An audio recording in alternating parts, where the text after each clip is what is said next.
이번에는 삼손이 가사로 내려갑니다. 지금의 가자 지구, 블레셋 땅 중에 한 지역을 말하고 있는데, 블레셋은 5개 족속의 연합체입니다. 5개. 그렇기 때문에 이 가사 지역은 그 블레셋 지역의 한 지역이기도 한데요.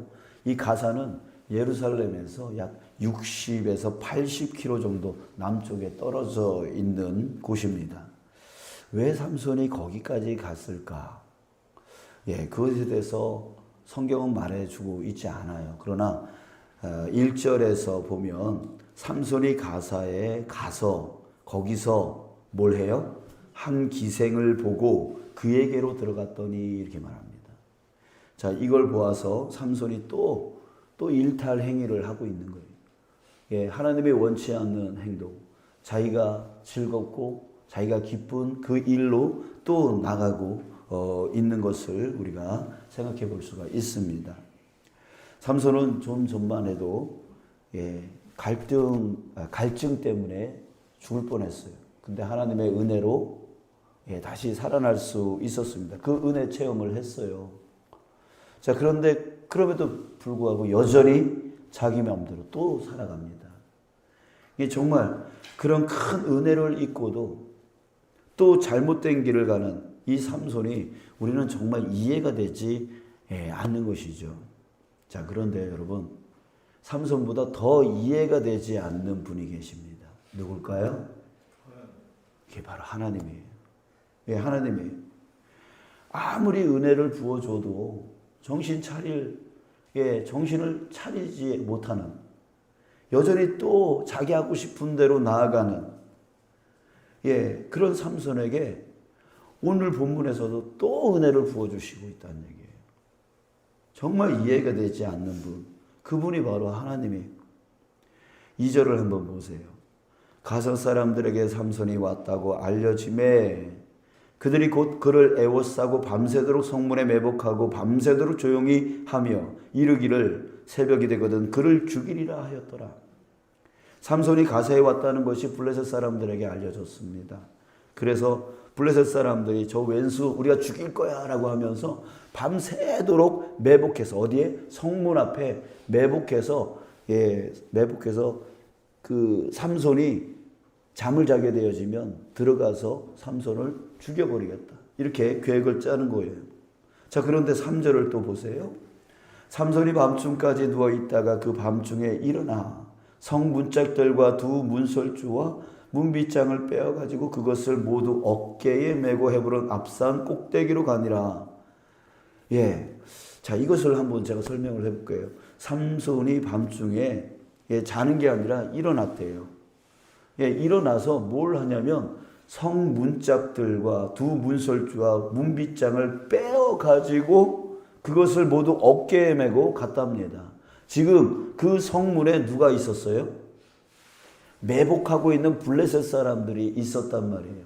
삼손을 어떻게든 죽이겠다라고 눈을 부라리면서 기다리고 있었던, 밤새도록 기다리고 있었던 그 블레셋 사람들이 있었는데, 이 삼손은 아랑곳하지 않고 그저 오히려 그 성문짝을 떼어내고 그 옆에 기둥 같은 문설주를 떼어내고 문빗장을 떼어내서 그걸 어깨에다 메고 갔다는 거예요. 그것도 헤브론 앞산 꼭대기까지 갔다라고 말하고 있는데, 이 가사에서부터 헤브론까지의 거리가요 64km. 64km. 그리고 이게 평지가 아니라 이 가사 지역은 저 해변가, 지중해 해변가이고 헤브론은 중간쯤에 있어서 우리 지금 영서 지역으로 넘어가려면 뭘 넘어가야 돼요? 우린 넘어간다고 표현하잖아요. 왜 넘어가요? 산이 있어서. 그러니까 언덕길이란 말이에요. 여기 헤브론은 이 큰 언덕, 큰 고갯길이란 말이죠. 그래서 태백산맥처럼 여기도 중간이 큰 산맥으로 이렇게 있단 말이에요. 넘어가야 돼요.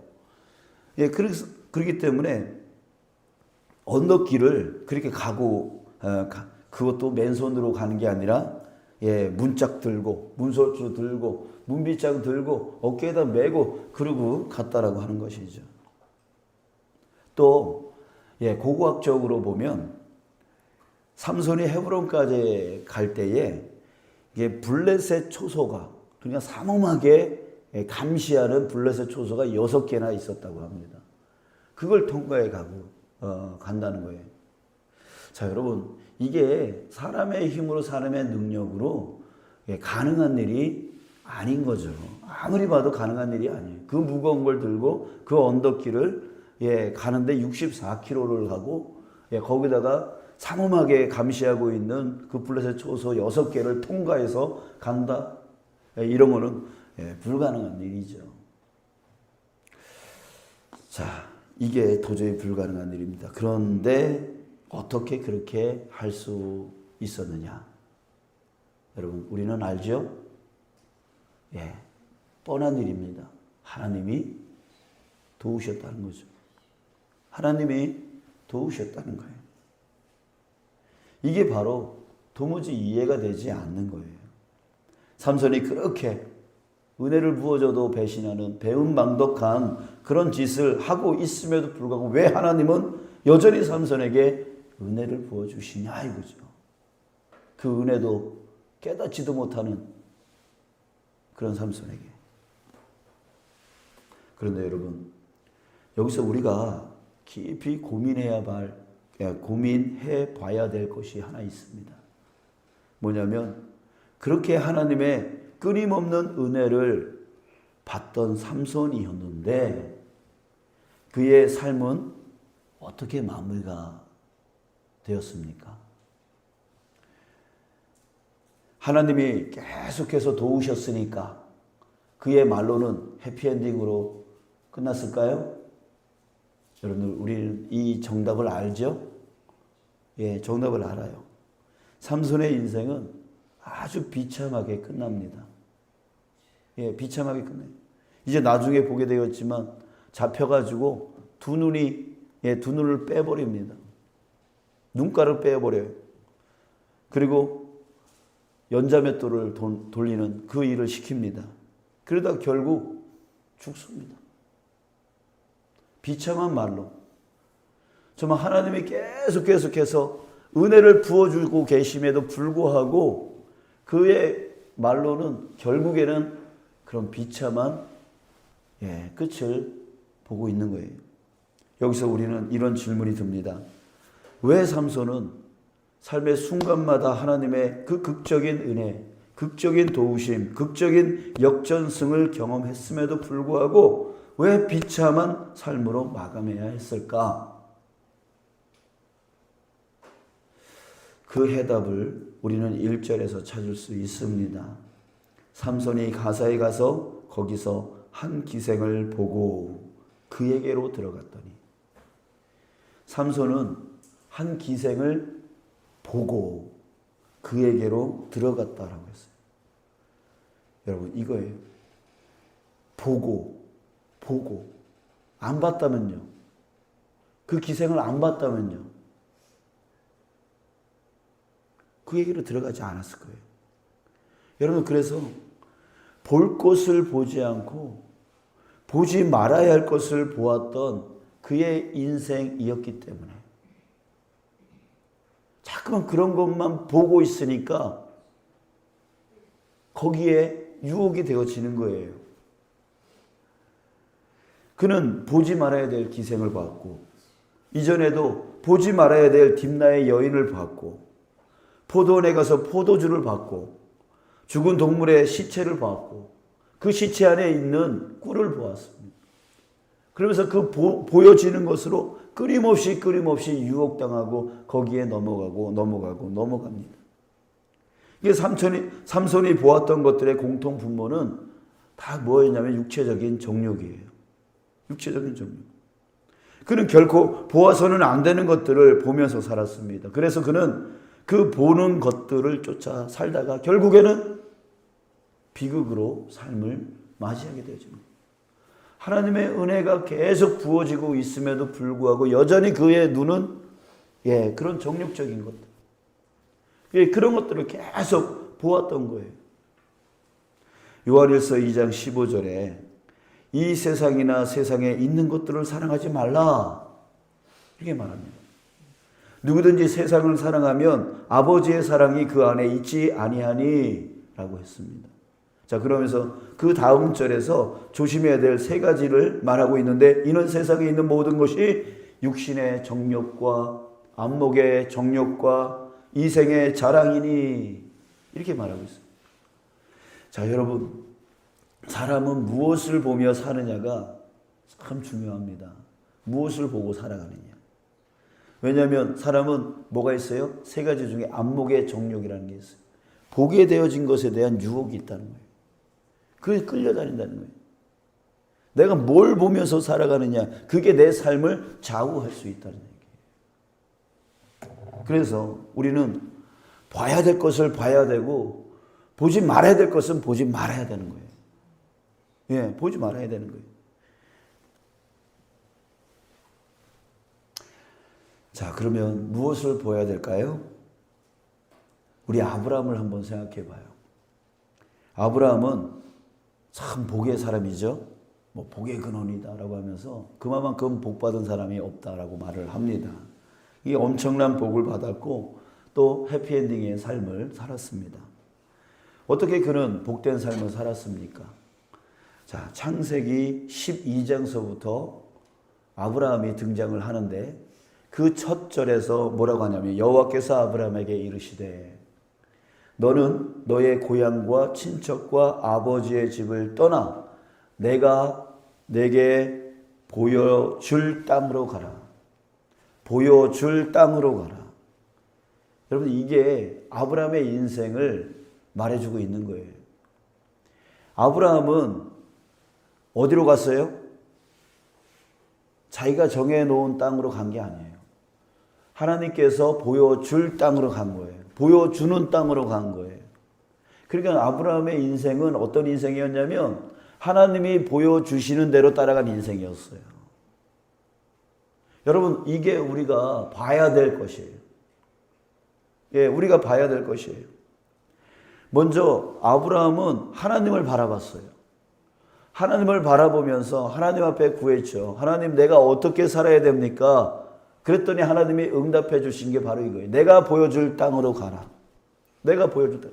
그러니까 아브라함은 하나님을 바라봤고 또 하나님이 말씀하시는, 하나님이 보여주는 곳으로, 삶으로 살아가는 거예요. 여러분, 이것이 바로 우리가 봐야 될 거예요. 우리가 바라봐야 될 것이 뭐냐면 하나님이에요. 예, 하나님이에요.